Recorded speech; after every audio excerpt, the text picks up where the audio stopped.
ये कहानी है दंतासुर नाम के एक मायावी राक्षस की, एक अभिशप्त तांत्रिक आत्मा जिसने वर्षों की साधना से भयंकर शक्तियां प्राप्त कर ली थीं। जहां भी गया वहां सिर्फ डर, चीखें और अंधेरा छोड़ गया। जब भी वह किसी सुंदर स्त्री को देखता तो उठा ले जाता, उनका शोषण करता और जब मन भर जाता तो उनकी जीवन लीला समाप्त कर देता। सबसे डरावनी बात ये थी, जो भी उस पर हमला करता उसकी शक्ति उसी में समा जाती। जितने भी योद्धा उसे समाप्त करने गए उन सब की जीवन लीला समाप्त हो गई। लेकिन कहते हैं ना, जब पाप अपनी सीमा पार कर जाए तो उसका अंत भी निश्चित होता है। उसी समय सौरपुर राज्य अपनी समृद्धि, वीरता और सांस्कृतिक वैभव के लिए जाना जाता था। यहाँ के राजा चंद्रसेन थे जो पराक्रमी तो थे पर भीतर से बेहद अकेले। बहुत समय बीत चुका था पर सौरपुर के महाराज चंद्रसेन और महारानी यशोधरा की झोली संतान सुख से खाली ही थी। राजमहल के गलियारों में अक्सर यही चर्चा होती थी कि राज्य का उत्तराधिकारी कौन होगा, परंतु इस शून्यता से सबसे अधिक खुश यदि कोई था तो वह था राजा का सबसे विश्वास पात्र राजमंत्री सुबंधु। राजमंत्री कभी नहीं चाहते थे कि राजा की संतान हो। राजमंत्री एक वारिस का जन्म उसकी हर महत्वाकांक्षा को डुबो सकता था। एक दिन महल में एक दिव्य आचार्य का आगमन हुआ। खबर मिलते ही महाराज स्वयं भागते द्वार पर पहुंचे। उन्होंने पूरे सम्मान के साथ आचार्य के चरणों में शीश नवाया और उन्हें आदर पूर्वक महल के अतिथि कक्ष में ले जाकर बैठाया। महाराज ने आचार्य की सेवा में कोई कसर नहीं छोड़ी। उनके लिए विशेष जल मंगवाया गया, बैठने के लिए सुंदर आसन सजवाया गया और भोजन की भी विशिष्ट व्यवस्था करवाई गई। भोजन के उपरांत राजा ने आचार्य की ओर देखा और धीमे स्वर में कहा, आचार्यवर, एक चिंता है जो वर्षों से मेरे हृदय को खाए जा रही है। राज्य में सब कुछ है, शक्ति है, वैभव है, यश है, परंतु एक उत्तराधिकारी के बिना सब अधूरा लगता है। क्या मुझे कभी संतान का सुख प्राप्त होगा? आचार्य कुछ क्षण चुप रहे। उन्होंने आंखें मूंदी, ध्यान किया और फिर गंभीर स्वर में बोले, राजन, अब वह घड़ी दूर नहीं। तुम्हारी तपस्या रंग लाने वाली है। एक यज्ञ करना होगा, पुत्र का मेष्टि यज्ञ। यदि तुम इसे पूर्ण श्रद्धा और नियम पूर्वक करोगे तो तुम्हें एक दिव्य संतान प्राप्त होगी। वह न सिर्फ तुम्हारे वंश को आगे बढ़ाएगा बल्कि सौरपुर का भाग्य भी बदल देगा। राजा और रानी की आंखों में आशा की चमक लौट आई। दोनों ने सहर्ष यज्ञ की तैयारी शुरू करवाई। 7 दिनों तक मंत्रोच्चार, व्रत और पूजा पाठ के साथ यज्ञ विधि पूर्वक संपन्न हुआ। कुछ महीनों के भीतर रानी यशोधरा गर्भवती हुई। यह सुनते ही पूरे राज्य में हर्ष की लहर दौड़ गई। महल में नगाड़े बजने लगे, दीपों से कक्ष जगमगाने लगे और प्रजा ने आकाश की ओर नजर उठाकर देवताओं को धन्यवाद दिया। पर जहाँ पूरा राज्य आनंद और उत्सव में डूबा हुआ था, वहीं एक कोना ऐसा भी था जहाँ यह उजाला किसी अनजानी आशंका से थरथरा रहा था। राजमंत्री सुबंधु की आंखों में उस शिशु का जन्म किसी सौभाग्य की नहीं बल्कि संकट की आहट बनकर उभरा। उसे वो नन्हा बालक भावी उत्तराधिकारी नहीं बल्कि अपने स्वार्थों के रास्ते का एक बड़ा कांटा दिखाई दे रहा था। इस बार सुबंधु ने केवल सैनिकों पर ही नहीं बल्कि अपने इरादों की जड़ें और गहरी जमाई। उसने राजमहल की प्रमुख दाई को तलब किया। जब वह सिहरती हुई उसके सामने खड़ी हुई तो सुबंधु ने एकांत में उसे एक भारी थैली पकड़ाई और ठंडी आवाज में बोला, तुम्हें बस एक काम करना है। जैसे ही रानी शिशु को जन्म दे, चुपचाप उस नवजात को मुझे सौंप देना और उसके स्थान पर कुछ ऐसा रख देना जिससे किसी को कोई शक न हो, कोई मांस का टुकड़ा या कोई मरा हुआ भ्रूण, बस ऐसा कि देखने वाले यही समझें कि संतान मृत पैदा हुई है। दाई के चेहरे पर भय की लकीरें थीं, लेकिन जैसे ही थैली में खनकती स्वर्ण मुद्राओं की आवाज उसके कानों में पड़ी, उसका डर धीरे धीरे लालच में बदलने लगा। कुछ ही दिनों के भीतर रानी यशोधरा ने रात्रि के अंतिम पहर में एक सुंदर और स्वस्थ पुत्र को जन्म दिया। दाई ने उस शिशु को अपनी गोद में उठाया। रानी की आंखों में छलकते प्रेम और मातृत्व की चमक को देखा, लेकिन स्वर्ण की परछाई अब उसकी आत्मा पर पड़ चुकी थी। उसने नवजात को धीरे से अपने वस्त्रों में छुपाया और रानी के पास एक खून सना कपड़ा रख दिया जिसमें कोई मरा हुआ सा मांस का टुकड़ा था। रानी मूर्छा में थी। उन्हें कुछ भी पता न था कि क्या हो रहा है, क्या खो चुका है। दूसरी ओर दाई ने वैसा ही किया जैसा कहा गया था। वह बालक को लेकर सीधा सुबंधु के पास पहुंची और उसे सौंप दिया। सुबंधु ने चेहरे पर कोई भाव नहीं आने दिया, बस 4 सैनिकों की ओर देखा और आंखों से इशारा किया, इसे राज्य की सीमा से दूर ले जाओ। उसने शांत लेकिन निष्ठुर स्वर में कहा, इतना दूर कि इसका नाम भी इतिहास में कहीं न बचे। रात के सन्नाटे में 4 सैनिक उस नवजात शिशु को लेकर महल से निकल पड़े। लंबा सफर तय करके वे एक ऊंची पहाड़ी पर पहुंचे जहां नीचे एक उफनती नदी बह रही थी।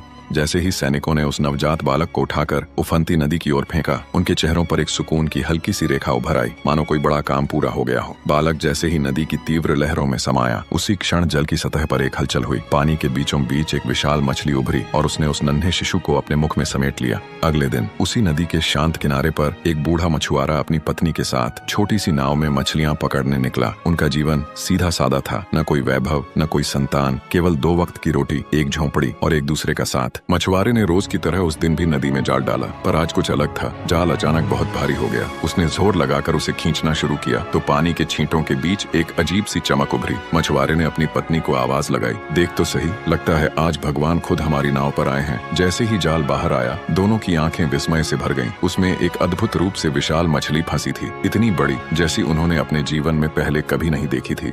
मछुआरे ने जैसे ही मछली के पेट में चिरा लगाया, उसकी छुरी थम गई और रूह तक एक सिहरन दौड़ गई। मछुआरे ने अपनी पत्नी को आवाज लगाई और कहा, देखो तो सही क्या निकला है। पत्नी ने जो देखा वह अविश्वसनीय था। मछली के भीतर एक नवजात बालक था जो संपूर्ण रूप से स्वस्थ, उसकी त्वचा पर कोई खरोंच नहीं और आंखें बंद होते हुए भी चेहरा इतना शांत जैसे ईश्वर ने जन्म लिया हो। मछुआरन की आंखें छलक आईं और वह वहीं जमीन पर बैठ गई और कांपते हाथों से उस बालक को गोद में उठा लिया और बोली, हे ईश्वर, तूने हमें अपने ही रूप में पुत्र दिया है। अब यह बालक हमारा है, यही हमारा भाग्य है। मछुआरे ने आसमान की ओर देखकर ईश्वर को हाथ जोड़कर धन्यवाद कहा। अब उन्हें किसी सवाल की आवश्यकता नहीं थी, उत्तर उनकी गोद में था। उसी दिन उन्होंने उस बालक का नाम रखा वीरथ, क्योंकि जो मृत्यु के मुख से लौटे उन्हें ही तो वीर कहा जाता है। उधर महल में जब रानी यशोधरा की चेतना लौटी तब दाई ने कांपते स्वर में कहा, रानी, आपने मृत भ्रूण को जन्म दिया है। इतना सुनते ही रानी फूट फूट कर विलाप करने लगी। राजा ने सांत्वना देते हुए कहा, यह सब ईश्वर की इच्छा है। पर उस क्षण एक माँ की खामोशी हर शब्द से अधिक चीखती हुई प्रतीत हो रही थी।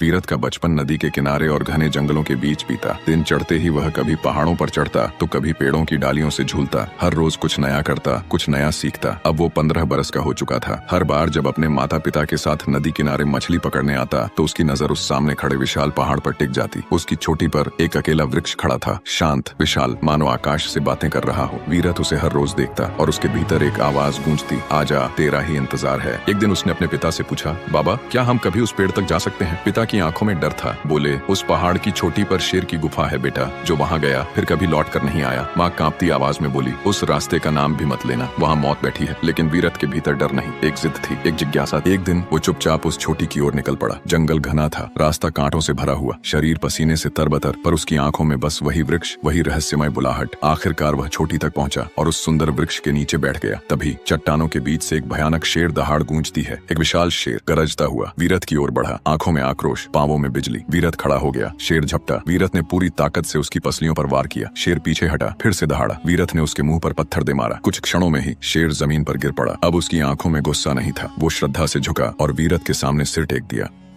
वीरथ खुशी से गांव लौट रहा था, लेकिन जैसे ही उसने अपने गांव में कदम रखा उसके पांव ठिठक गए। पूरा गांव चीख पुकार से गूंज रहा था। गलियां अस्त व्यस्त पड़ी थीं, बच्चे बिलख रहे थे, औरतें बदहवास होकर इधर उधर भाग रही थीं। सौरपुर का यही एकमात्र गांव बचा था जहां अब तक जिंदगी किसी तरह सांसें ले रही थी, लेकिन अब वो भी दंतासुर की काली छाया के गिरफ्त में आ चुका था। वीरथ ने दौड़ती हुई एक स्त्री को रोका और घबराकर पूछा, क्या हुआ? ये चीख पुकार क्यों मची है? स्त्री की आंखों से आंसू थम नहीं रहे थे। बिलखते हुए बोली, दंतासुर, वो आ गया था, हमारी चंद्रमुखी को उठा ले गया। कुछ कर नहीं पाई वो, कुछ भी नहीं। वीरथ का दिल दहल उठा। ये पहली बार था जब उसने दंतासुर का नाम सुना था, लेकिन उसके असर से पूरा गांव त्राही त्राही मची हुई है। गांव के चबूतरे पर एक बूढ़ा बैठा था, नजरें जमीन पर गड़ी हुई। वीरथ उसके पास पहुंचा और पूछा, बाबा, दंतासुर कौन है? बूढ़ा बिना नजर उठाए बोला, दंतासुर वो सौरपुर का काल है, बरसों पहले आया था। हर रात एक औरत को उठा ले जाता और फिर वो कभी लौट कर नहीं आती थी। यहाँ तक कि रानी को भी उठा ले गया था वो। किसी को नहीं पता कि आज वो जिंदा है या नहीं। कई योद्धा उसे मारने गए, मगर हर बार उसे और ताकतवर बना देता गया। वीरथ की भौहें सिकुड़ गईं। उसने पूछा, क्यों? आखिर कोई उसे हरा क्यों नहीं सका? बूढ़ा गहरी सांस लेकर बोला, क्योंकि जो भी उस पर वार करता है उसकी शक्ति उसी में समा जाती है। यही उसकी सबसे बड़ी ताकत और सबसे बड़ा श्राप है। बुजुर्ग ने वीरथ की आंखों में झांका और गंभीर स्वर में बोला, अगर सच में जानना है कि दंतासुर क्या है तो तुझे आर्षि विभांडक के पास जाना होगा। यही एकमात्र व्यक्ति है जो उसकी सच्चाई जानता है। अगले ही क्षण वीरथ एक ऐसी राह पर निकल पड़ा जहाँ हर कदम पर मृत्यु तांडव कर रही थी और हर कोना हैवानियत की परछाइयों से सुलग रहा था। 2 दिन की यात्रा के बाद एक घने जंगल में उसे एक कुटिया दिखी। वहाँ अग्नि की लपटों के बीच ध्यान मग्न एक जटाधारी तपस्वी बैठे थे। वीरथ ने श्रद्धा से झुककर प्रणाम किया। आर्षि विभांडक ने आंखें खोली और गहरी नजरों से वीरथ को देखा और बोले, तो तू भी आ गया मृत्यु की गोद में बैठने? वीरथ ने शांत स्वर में कहा, मुझे मृत्यु से डर नहीं, मैं अधर्म का अंत चाहता हूँ। मुझे दंतासुर के विषय में जानना है। ऋषि विभांडक बोले, ठीक है, जानना चाहते तो सुनो। दंतासुर कोई सामान्य राक्षस नहीं, वह एक तांत्रिक आत्मा है जिसने वर्षों की काली साधना से यह भयावह शक्ति प्राप्त की है। पर हर शक्ति की एक कमजोरी होती है और उसकी शक्ति उसके शरीर में नहीं, उसके दांतों में है। जब तक वे दांत सुरक्षित हैं, कोई उसका अंत नहीं कर सकता। वीरथ ने ध्यान से सुनने के बाद पूछा, तो क्या उन दांतों को नष्ट करने का कोई उपाय है? ऋषि विभांडक बोले, उत्तर दिशा में रुद्रगिरी पर्वत है, उसकी चोटी पर एक दिव्य अग्नि अनादिकाल से जल रही है, समय से परे, शाश्वत। वही अग्नि इस तांत्रिक तांडव को रोक सकती है। पर वहाँ पहुँचना कोई साधारण यात्रा नहीं, यह भीतर की अग्नि परीक्षा है। रुद्रगिरी शक्ति नहीं, संपूर्ण साधना की मांग करता है। फिर उन्होंने अपनी एक रत्न जटित माला निकाली और वीरथ को सौंपते हुए कहा, ले बालक, यह तुझे रास्ता नहीं दिखाएगी, लेकिन जब मन डगमगाए, दिशा खो बैठे, तब यह माला भीतर की लौ बनकर तुझे राह दिखाएगी। वीरथ ने अराशी विभांडक को प्रणाम किया और रुद्रगिरी की ओर अपने कदम बढ़ा दिए। जैसे जैसे वीरथ रुद्रगिरी की ओर बढ़ता गया, वैसे वैसे हवा में भारीपन और भूमि में कठोरता बढ़ती गई। चारों ओर सन्नाटा गहराता गया, मानो प्रकृति भी सांस रोके बैठी। जब वीरथ के कदम रुद्रगिरी की तलहटी में पड़े तो अचानक हवा का रुख बदल गया, धरती कांपने लगी और तभी एक भयंकर फुफकार के साथ चट्टानों के बीच से एक विशाल नाग प्रकट हुआ। उसका फन आकाश की ओर लहराता हुआ ऐसे लग रहा था जैसे बादलों को चीर देगा और उसकी आंखों में जलती हुई अग्नि की लपटें चमक रही थीं। वह गगनभेदी स्वर में बोला, हे मानव, यह रुद्रगिरी पर्वत की दिव्य अग्नि कोई साधारण ज्वाला नहीं। इसे छूने से पहले तुझे मेरी कठिन परीक्षा से गुजरना होगा। वीरथ तनिक भी नहीं घबराया और वह दृढ़ स्वर में बोला, मैं किसी भी परीक्षा से पीछे हटने वालों में से नहीं। बताओ, तुम्हारी परीक्षा क्या है? नाग ने अपनी भारी पूंछ उठाई और चारों ओर आग का घेरा बना दिया। धरती के गर्भ से ज्वालाएं उठने लगीं। चारों ओर अग्नि की एक रेखा खींच गई। इस अग्नि चक्र से बाहर निकले बिना तुझे मुझसे युद्ध करना होगा। यदि तू एक भी कदम बाहर गया तो यह पूरा जंगल तुझे निगल जाएगा। इतना कहकर नाग ने एक जहरीली फूंफकार छोड़ी, पर वीरथ ने एक ही छलांग में उसके सिर पर प्रहार किया। नाग तिलमिला उठा और क्रोधित होकर अपनी विशाल पूंछ में वीरथ को कसकर जकड़ लिया। एक क्षण को ऐसा लगा जैसे समय थम गया हो, मगर वीरथ डगमगाया नहीं। उसने अपने पूरे बल से नाग को जमीन पर दे मारा। अंततः नाग बोला, तू मेरी परीक्षा में सफल हुआ। वीरथ, जा, अब अगला द्वार तेरे लिए खुल चुका है। इतना कहकर नाग अदृश्य हो गया। छोटी तक जाने का मार्ग खुल गया। जैसे ही वीरथ रुद्रगिरी की छोटी से कुछ ही नीचे पहुंचता है, वैसे ही वीरथ की नजर अचानक पत्थरों के बीच एक चमकती हुई शिला पर पड़ी। वीरथ से रहा न गया और शिला के पास गया तो उसमें पर कुछ शब्द खुदे थे। उसने जैसे ही शिला को छुआ, वैसे ही शिला सरक गई और उसके पीछे खुला एक संकरा, गहराई से भरा द्वार। जैसे ही वीरथ ने अंदर प्रवेश किया, वैसे ही चारों ओर घनी धुंध फैल गई। अगले ही क्षण उसके सामने खड़ा था उसका ही प्रतिबिंब, पर यह कोई सामान्य प्रतिबिंब नहीं था। चेहरा थका हुआ, आंखें अस्थिर और होठों पर व्यंग्य से भरी मुस्कान। प्रतिबिंब बोला, कहाँ जा रहा है वीरथ? राक्षस को मारने, जैसे तुझसे पहले भी कई आए। वीरथ चुप रहा। किसके लिए लड़ रहा है तू? उस माँ के लिए जिसने पाला नहीं? उस गांव के लिए जो तुझसे डरता है? या उस सत्य के लिए जो कभी बताया ही नहीं गया? वीरथ की मुट्ठियां भींच गईं। मन में हलचल उठी और वो आगे बढ़ा। प्रतिबिंब भी आगे बढ़ा। तू थक चुका है। सोचा है कभी, अगर तेरा अंत भी पहले वीरों जैसा हुआ तो कौन तुझे याद रखेगा? वीरथ के भीतर बेचैनी बढ़ने लगी। तभी वीरथ को अराशी विभांडक की बात स्मरण हुई। उसने बिना देर किए माला को गले में धारण कर लिया। फिर शांति से बोला, मैं कुछ सिद्ध करने नहीं निकला। जो गलत है उसे रोकना मेरा धर्म है। बाकी स्मृति या सफलता वो मेरी चिंता नहीं। प्रतिबिंब कुछ पल को ठिठका, फिर मुस्कुराया और बोला, वीरथ, तू सिर्फ बलशाली नहीं, बुद्धिमान भी है। इतना कहकर धुंध में विलीन हो गया। जैसे ही प्रतिबिंब द्वार के पार कदम रखा, वीरथ सीधा रुद्रगिरी की उस ऊंची चोटी पर पहुंचा, जहाँ एक रहस्यमयी अग्निकुंड अनादिकाल से जल रहा था। वहाँ ना कोई द्वार था, न कोई प्रहरी, बस बीचों बीच शांत खड़ा अग्निकुंड, स्थिर, गंभीर और निरंतर धकता हुआ। कोई भी नहीं जानता कि कब से जलता आ रहा था। चारों ओर एक अजीब सी नीरवता थी। चारों ओर शांति थी, न हवा की सरसराहट, न पक्षियों की आवाज, सिर्फ अग्नि की हल्की हल्की लपटें, जैसे अनादिकाल से जलती वह अग्नि मौन होकर भी युगों का संदेश सुना रही हो। अचानक उस अग्निकुंड से एक आवाज गूंजने लगी, जो मनुष्य इस अग्नि के समान पवित्र होगा वही इसे धारण कर पाएगा, अन्यथा यह उसे भस्म कर देगी। और याद रखो, इस अग्नि का उपयोग केवल एक बार किया जा सकता है। यदि इसका प्रयोग धर्म के विरुद्ध हुआ तो तुम भी इसी अग्नि में भस्म हो जाओगे। वह वहीं स्थिर खड़ा रहा, जैसे उसकी आंखों ने भय को कभी जाना ही ना हो। उसने दोनों हाथों में माला उठाई और अग्निकुंड की ओर बढ़ चला। अग्नि की लपटें जैसे उसे पहचान गईं। वो भड़की नहीं, बस बीच से एक स्वर्ण ज्योति उठी और धीरे धीरे माला के मध्य स्थित रत्न पर आकर ठहर गई। क्षण भर में वह रत्न चमकने लगा, परंतु अब वह केवल एक रत्न नहीं था, वह एक अग्नि संकल्प बन चुका था, जो धर्म और अधर्म के बीच की रेखा खींचता था। वीरथ ने अग्निकुंड को प्रणाम किया, फिर बिना एक शब्द कहे अराशी विभांडक के आश्रम की ओर निकल पड़ा। 2 दिन की लंबी यात्रा के बाद जैसे ही वीरथ रात्रि के सन्नाटे में आश्रम पहुंचा, तो उसने देखा कि अराशी विभांडक ध्यानमग्न बैठे थे। वीरथ ने जाकर उन्हें प्रणाम किया। विभांडक ने आंखें खोली और बोले, तू अग्नि लाने में सफल होगा। मुझे पहले ही इसका भान था। तेरा भूत और वर्तमान मैं जान चुका हूँ, परंतु यह सब मैं तुझसे तब कहूंगा जब तू दंतासुर का अंत कर चुका होगा। अभी नहीं, क्योंकि युद्ध से पहले तुझे किसी भी भावना में डगमगाना नहीं है। ऋषि के शब्दों ने वीरथ के भीतर हलचल मचा दी। उसे प्रतिबिंब द्वार में अपने छाया रूप की कही बातें याद आने लगीं। वीरथ ने मन को एकाग्र करके अराशी के वचनों को ध्यान से सुनता रहा। विभांडक की दृष्टि अब दिव्य अग्नि से जड़ी माला पर गई। वे बोले, सुन वीरथ, दंतासुर से तुझे बल से नहीं, विवेक से युद्ध करना होगा। उसके दांत ही उसकी अमृता का कारण है। उसका हर वार घातक है। अगर तू एक भी क्षण असावधान हुआ तो वह तुझे भी वैसे ही निगल जाएगा जैसे दूसरों को। वीरथ बिना विचलित हुए अराशी की हर बात ध्यान से सुन रहा था। फिर विभांडक बोले, अब तू कुछ देर विश्राम कर, प्रभात होते ही हम चलेंगे। इस बार तू अकेला नहीं होगा, मैं तेरे साथ रहूंगा। धर्म की अंतिम परीक्षा में तेरा मार्गदर्शक बनना अब मेरा कर्तव्य है। और अगली सुबह अंधकार को चीरकर एक नए अध्याय की शुरुआत करेगी। सुबह होते ही वीरथ और अराशी विभांडक दंतासुर की गुफा की ओर ओर प्रस्थान कर चुके थे। पूरा रास्ता इतना सुनसान था कि मानो कोई जीव जंतु वहाँ रहा ही न हो। न कोई पत्ता हिला, न कोई पक्षी चहका। जंगल जैसे अपनी सांसें रोककर उनकी यात्रा को निहार रहा हो। जैसे जैसे वे गुफा के समीप पहुंचे, दंतासुर के कहर के निशान साफ दिखाई देने लगे। धरती पर बिखरी पड़ी थीं, टूटी हुई तलवारें, फटी हुई कवचें और अधजली अस्थियां। वे अस्थियां उन योद्धाओं की थीं जो कभी किसी की रक्षा करने चले थे। वीरथ कुछ देर तक इन अवशेषों को निहारता रहा, फिर गुफा के द्वार पर जाकर ऊंचे स्वर में ललकारा, दंतासुर, ये बिखरे शव तेरे बल का नहीं, तेरे पाप का इतिहास है। मैं आया हूँ उनके लिए जो यहाँ से लौट नहीं सके। वीरथ की ललकार सुन गुफा के अंदर से दंतासुर की गर्जने की आवाज आने लगी। आज तक किसी की इतनी हिम्मत नहीं हुई जो मुझे इस तरह ललकार सके। कौन है जो अपनी मृत्यु को निमंत्रण देने आया है? इतना कहकर दंतासुर गुफा से बाहर दौड़ा। बाहर आकर उसने देखा कि आरशी विभांडक एक बालक को लेकर खड़े हैं। दंतासुर जोर जोर से हंसने लगा और बोला, अच्छा तो आरशी खुद एक बालक को मेरे लिए लाए हैं। पहले मैं इसे खाऊंगा, फिर तुम्हें भी निगल जाऊंगा। ऋषि विभांडक बोले, दंतासुर, ये बालक केवल बलशाली नहीं, तेरे अंत का संदेश है। फिर वीरथ ने ललकारते हुए कहा, मैं तेरी आग बुझाने नहीं, तेरे अधर्म की जड़ें नष्ट करने आया हूँ। इस बार कोई गलती नहीं होगी और मैं तेरा आज अंत करके जिंदा लौट कर जाऊंगा। गुफा के द्वार पर खड़ा दंतासुर जोर जोर से हंसते हुए बोला, आओ बालक, मुझ पर प्रहार करो। उसकी हंसी गुफा की दीवारों से टकराकर आसमान तक फैल रही थी। वीरथ बिना विचलित हुए आगे बढ़ा। दंतासुर ने अपनी भारी भुजाओं से जोरदार वार किया। अगर वार सीधा लगता, वीरथ वहीं समाप्त हो जाता, लेकिन वीरथ फुर्ती से बच निकला और गुफा की जमीन थरथरा उठी। दंतासुर गरजते हुए बोला, मैंने कहा था बालक, तेरा बल तुझे नहीं बचा सकता। दंतासुर ने फिर पूरी ताकत से झपट्टा मारा। गुफा कांप उठी, लेकिन वीरथ अपनी चपलता से लगातार बचता रहा। पीछे से आरशी विभांडक बोले, वीरथ, विवेक का उपयोग कर और अवसर मिलते ही दिव्य अग्नि का प्रयोग कर। वीरथ सतर्क हो गया। अब उसे इंतजार था सही क्षण का। वह दंतासुर को निरंतर भड़काता रहा, उसके क्रोध को उभारता रहा। सांसें धधक रही थीं, आंखों में अंधा गुस्सा था। और फिर वह पल आया जब दंतासुर ने पूरी ताकत से मुंह खोलते हुए भयंकर गर्जना की। जैसे ही उसने भुजा उठाई, वीरथ ने फुर्ती से वार किया। दंतासुर का भारी शरीर झटका खाकर डगमगाया और गुस्से में तिलमिलाते हुए उसने फिर से मुंह खोला। उसी क्षण वीरथ ने छलांग लगाई और दिव्य अग्नि उसके खुले दांतों पर दे मारी। जैसे ही अग्नि दांतों से टकराई, वैसे ही दंतासुर का विशाल शरीर थरथराने लगा, उसकी तांत्रिक शक्ति बिखरने लगी। वीरथ आगे बढ़कर बोला, दंतासुर, मैंने कहा था कि तेरा अंत करूंगा और जिंदा लौटूंगा। दंतासुर भयानक गर्जना के साथ गुफा में ही भस्म हो गया। दंतासुर का अंत होते ही वीरथ और ऋषि विभांडक जैसे ही वे गुफा के भीतर पहुंचे, उन्होंने देखा कि वहां सैकड़ों महिलाएं कैद थीं। कुछ चुपचाप कोनों में दुबकी हुई थीं, तो कुछ जोर जोर से विलाप कर रही थीं। अंदर का दृश्य इतना पीड़ादायक था कि क्षण भर के लिए वीरथ और ऋषि विभांडक का हृदय भी दहल उठा। उन स्त्रियों के बीच सबसे आगे थीं रानी यशोधरा, जिन्हें देखकर ऐसा प्रतीत होता था मानो वर्षों से उन्होंने मौन साध लिया हो। वीरथ आगे बढ़ा और सबको आश्वस्त करते हुए बोला, दंतासुर, अब समाप्त हो चुका है। अब आप सभी स्वतंत्र हैं। मैं आपको आपके अपनों के पास वापस ले चलूंगा। फिर वीरथ और ऋषि विभांडक ने सभी महिलाओं को गुफा से बाहर निकालना शुरू किया। जैसे ही वे बाहर आए, सामने राजा चंद्रसेन सैनिकों और सौरपुर की प्रजा के साथ खड़े थे। चारों ओर भीड़ उमड़ पड़ी थी। हर आंख में श्रद्धा, आश्चर्य और खुशी के आंसू थे। उधर गांव से मछुआरा भी अपनी पत्नी और गांव वालों के साथ वहां आ पहुंचा था। जैसे ही उनकी नजर वीरथ पर पड़ी, वे दौड़ते हुए उसके पास आए, उसे कसकर गले लगा लिया और भर्राए हुए स्वर में बोले, ईश्वर का लाख लाख धन्यवाद जिसने हमें ऐसा पुत्र दिया। इधर जैसे ही रानी यशोधरा भी बाहर निकली, राजा चंद्रसेन भी भीड़ को चीरते हुए आगे बढ़े। रानी को देखते ही उनकी आंखों से बांध टूट गया और दोनों एक दूसरे को पकड़कर वर्षों का संचित दर्द आंसुओं में बहा बैठे। चारों ओर बिछड़े परिवारों के मिलन का मर्मस्पर्शी दृश्य था। माएं अपनी बेटियों से लिपटी हुई थीं, पति अपनी पत्नियों को बाहों में भरकर रो रहे थे और पूरे सौरपुर राज्य में खुशी की लहर दौड़ गई थी। कुछ देर बाद राजा चंद्रकेतु वीरथ के पास आए। आंखों में कृतज्ञता और विस्मय लिए पूछा, कौन हो तुम? वीर योद्धा जिसने वह कर दिखाया जो कोई न कर सका। वीरथ ने मछुआरे की ओर इशारा करते हुए कहा, यही है मेरे जन्मदाता। तभी आरशी विभांडक आगे बढ़े, वीरथ के कंधे पर हाथ रखकर बोले, पुत्र, यह पूरा सत्य नहीं। उन्होंने कहा, महाराज, वर्षों पहले जिसने यह भविष्यवाणी की थी वह मैं ही था। दुर्भाग्य से मंत्री संबंधु ने सिंहासन के लोभ में नवजात शिशु के विरुद्ध षड्यंत्र रचा। राजा कांपते स्वर में बोले, मैंने सोचा भी नहीं था वह इतनी नीचता तक जाएगा। ऋषि ने सारी सच्चाई सामने रख दी। सभा मौन थी। वीरथ, जिसे मछुआरे का पुत्र माना गया, असल में सौरपुर का उत्तराधिकारी था। रानी यशोधरा आगे बढ़ी। उन्होंने वीरथ का चेहरा दोनों हथेलियों में थामा और आंसुओं से भीगी आंखों से उसे देखा। उनकी रुलाई फूट पड़ी। तू मेरा पुत्र है, मेरी कोख का दीपक। सभी महल लौटे। राजा ने आदेश दिया, संबंधु को बंदी बनाओ। संबंधु को लाकर पेश किया गया। राजा बोले, जिसने विश्वासघात किया, सिंहासन पर नजर डाली, उसके पापों का दंड मिलेगा। राजमंत्री को फांसी की सजा दी गई। सभा में राजा ने वीरथ का हाथ पकड़कर कहा, राज्य तेरा है, आज से तू इसका स्वामी है। वीरथ ने विनम्रता से उत्तर दिया, जब तक आप हैं, राज्य आपके ही अधीन रहेगा। मेरा कार्य अधर्म का अंत करना था, राज करना मेरा उद्देश्य नहीं। अब मैं सेवा करूंगा। राजा और प्रजा दोनों की आंखों में गर्व और सम्मान के आंसू भर आए। वीरथ ने अपने पालक माता पिता यानी मछुआरे और उसकी पत्नी को ससम्मान महल में स्थान दिया। अब उस कक्ष में प्रेम, कृतज्ञता और सच्चे परिवार का वास था। सौरपुर ने एक नए युग में प्रवेश किया, जहाँ फिर से धर्म और न्याय की ज्योति जल उठी। प्रेरणा, यदि लक्ष्य बड़ा है तो राह कठिन होगी, लेकिन वही राह आप आपको पहचान दिलाएगी। आज का समाज तब बदलेगा जब हर व्यक्ति बहाने छोड़कर संकल्प, परिश्रम और धैर्य को अपना हथियार बनाएगा। अब समय है उठने का। अपने लक्ष्य की ओर एक कदम आज ही बढ़ाइए, क्योंकि बदलाव दूसरों से नहीं, आपसे शुरू होता है। अगर वीरत की ये कहानी आपके दिल को छू गई हो तो इसे लाइक करें, कमेंट में बताएं कि आपको सबसे ज्यादा क्या प्रेरणादायक लगा, और ऐसी ही कहानियों के लिए चैनल को सब्सक्राइब करना ना भूलें।